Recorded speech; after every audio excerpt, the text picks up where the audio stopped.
Eid, Navratri, Baisakhi, Tamil new year, Bengali new year, Gudi Padwa, so many festivals.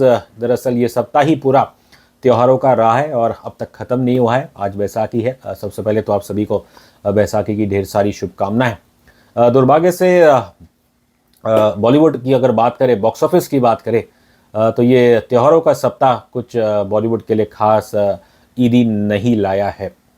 बात करेंगे हम मैदान और बड़े मियाँ छोटे मियाँ के बॉक्स ऑफिस की, लेकिन उससे पहले जल्दी से मेरे चैनल को सब्सक्राइब कीजिएगा and don't forget to press the bell icon.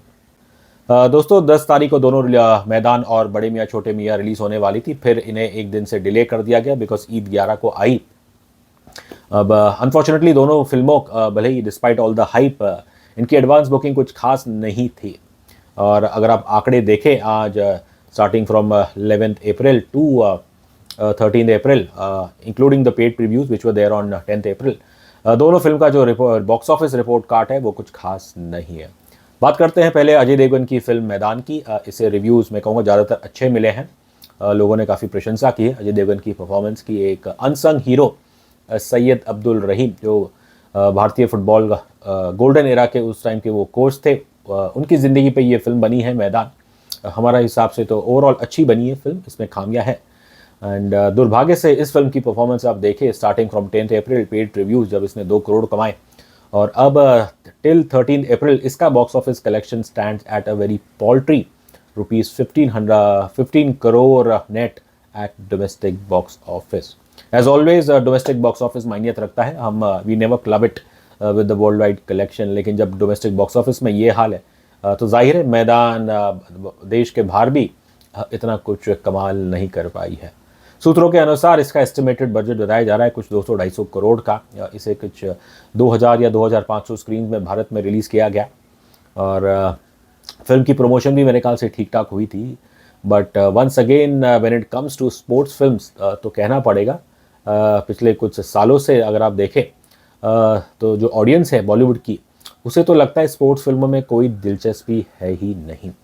अब इसकी क्या वजह है हमें आज तक नहीं पता, क्योंकि दिस कंट्री लव स्पोर्ट्स, खासकर क्रिकेट, फुटबॉल की भी लोकप्रियता है in certain parts of India. But जब ऐसी स्पोर्ट बायोग्राफीज पर्दे पे आती, बड़े पर्दे पे, तो तब दुर्भाग्य से इनका बॉक्स ऑफिस इतना कुछ खास नहीं रहा है। अगर आप इतिहास में उठा के देखें, जो शायद सबसे सक्सेसफुल स्पोर्ट्स फिल्म रही है इन बॉलीवुड, तो वो थी शाहरुख खान साहब की चक दे इंडिया, जो 2007 में आई थी। तब 22 करोड़ का उसका बजट था और उसने डोमेस्टिक बॉक्स ऑफिस में कुछ 60-70 करोड़ नेट बॉक्स ऑफिस कमाया था। तो उस हिसाब से तो उसका जो ROI है, return of investment, that was very good. और उस फिल्म ने ओवरसीज़ में भी अच्छा बिजनेस किया था। एंड उसके बाद अगर आप देखें तो गिनती बहुत कम है स्पोर्ट फिल्मों की। हाँ, 2016 में आई थी सुशांत सिंह राजपूत की, द लेट सुशांत सिंह राजपूत, उनकी film MS Dhoni the untold story, which obviously was based on the great cricketer farmer India captain Mahendra Singh Dhoni. इस फिल्म ने बॉक्स ऑफिस में अच्छा किया था। इसने कुछ 110 करोड़ कमाए थे डोमेस्टिक बॉक्स ऑफिस पे, लेकिन इसका बजट भी कुछ 100 करोड़ के ऊपर था। उस हिसाब से तो मेरे ख्याल से it was not a gigantic success. लेकिन इस फिल्म को क्रिटिक्स और दर्शकों दोनों ने पसंद किया गया था। एंड 2016 में शायद और भी एक आध आई थी, संदीप सिंह हॉकी प्लेयर, उसके ऊपर, जिसमें दिलजीत दोसांझ ने काम किया था। लेकिन उसके बाद आप देखें, if you just take out MS Dhoni and Chak De India, तो when it comes to sports films, biopics, उसमें बॉलीवुड का रिकॉर्ड बिल्कुल भी खास नहीं है। पिछले 4-5 साल में आप देखिए, एक से एक करके हमारे स्पोर्ट्स पर्सन्स के ऊपर फिल्में आई है, स्पेशली क्रिकेट को अगर आप देखें। लेकिन और सबसे बड़ी जो फिल्म आई थी वो थी कबीर खान यशरा रिलायंस की 83, which was based on India's first world cup Triumph at the 1983 world cup in England.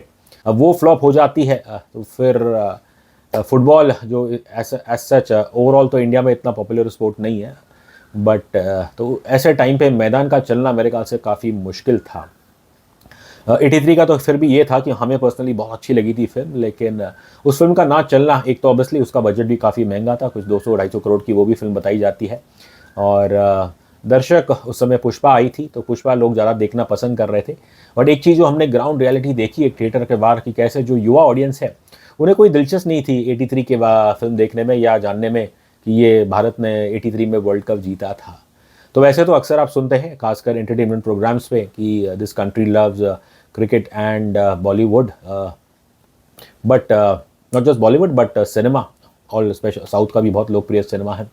But मेरा ऐसा मानना है कि अब ये सिद्ध हो गया है कि भले ही देश के लोगों को ये दोनों चीज़ें पसंद आती होगी, लेकिन जब बात फिल्म की आती है तो उसमें तो दिख रहा है कि audience are no longer much inclined towards sports biographies. इसका रीज़न क्या है? वेल, इसका तो जवाब, एब्सोल्यूट जवाब हमें पता नहीं है, बिकॉज नॉर्मली स्पोर्ट्स फिल्में दे आर इंस्पायरिंग रहती है, पॉजिटिव रहती है, ये बननी चाहिए। लेकिन जब ओवरऑल रिकॉर्ड देखें बॉलीवुड का, फिल्में भी, to be honest, some of the films have been terrible, specially Shabaash Mithu जो भारतीय पूर्व क्रिकेटर मिताली राज के ऊपर बनी थी, वो भी बिल्कुल नहीं चली थी। तो इसमें कोई मेरे ख्याल से दो राय नहीं है कि sports biopics they are no longer in, या मेरे ख्याल से कभी इतने रहे ही नहीं है लोगों की as favourite desired films. Coming back to Maidaan, कहना पड़ेगा उसके लिए तो अब मैदान, बॉक्स ऑफिस के मैदान पे तो ये फिल्म दुर्भाग्य से बिल्कुल साफ़ हो चुकी है। 4 दिनों में 15 करोड़, ये बहुत ही पुअर कलेक्शन है। सैटरडे को थोड़ा सा इम्प्रूवमेंट हुई थी, 6 करोड़, उसके बावजूद फिल्म ने अब तक 15 करोड़ कमाए हैं, जिसके अंदर 2 करोड़ इसके 10 अप्रैल के पेड प्रीव्यूज़ के हैं। So for all the largely I would say positive reviews, sadly once again audience has not turned up for a sports based film. दूसरी ओर बड़े मियाँ छोटे मियाँ, स्टारिंग अक्षय कुमार, टाइगर श्रॉफ, इसे डायरेक्ट किया है अली अब्बास जफ़र ने, इसे प्रोड्यूस किया है वाशु बगनानी, उनकी कंपनी पूजा एंटरटेनमेंट ने। कुछ प्रमोशन के दौरान बगनानी साहब ने कहा था कि उनकी फिल्म विश्व भर में 1100 करोड़ कमाएगी। अब दुर्भाग्य से विश्व तो भूल जाइएगा आप, इस फिल्म ने अपने 11 तारीख से लेकर 13 तारीख तक बस अपने 4 दिनों में इस फिल्म ने केवल 30-31 करोड़ कमाए हैं। सैटरडे को इसकी थोड़ी बहुत बढ़त हुई थी, 8.25 करोड़ नेट, लेकिन उसके बावजूद इस फिल्म का जो कलेक्शन है 4 दिन का, वो केवल 30-31 करोड़ ही है। As per sources estimated budget इसका 300-350 करोड़ बताया जा रहा है। तो पहली बार तो मेरे ख्याल से इतनी महंगी फिल्म बनाने की ज़रूरत क्या थी। वहीं पे ये फिल्म मार खा जाती है। एक तो पहले से ही Akshay Kumar, he is been going to the worst phase of his career. उनकी आखिरी हिट कौन सी थी? सूर्यवंशी को थोड़ा बहुत आप गिन सकते हैं, लेकिन he is been struggling for a long time. उनकी भी फिल्मों की जो फ्लॉप फिल्मों की गिनती है मेरे ख्याल से कुछ दर्जनों के ऊपर पहुंच गई है।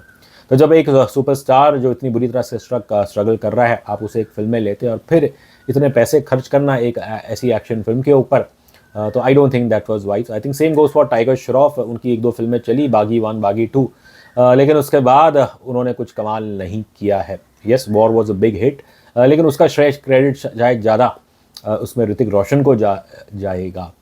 तो टाइगर श्रॉफ एक्शन में ठीक ठाक करते हैं, लेकिन एक्टिंग में वो हमेशा मार खाते हैं। आई थिंक बड़े Miyan Chhote Miyan, even though it is said to be the rear, I don't think it was officially called the remake. इन्होंने बस अपनी पुरानी फिल्म का, जिसके अंदर अमिताभ बच्चन और गोविंदा साहब थे, वो तो एक एक्शन कॉमेडी थी।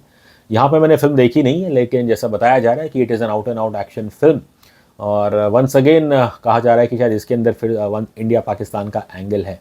तो उस हिसाब से तो मेरे ख्याल से लोग पक गई है वही चीज़ देख के, पाकिस्तान बैशिंग देख के। ऐसा नहीं कोई भारत के लोगों को पाकिस्तान की तरफ कोई सहानुभूति है।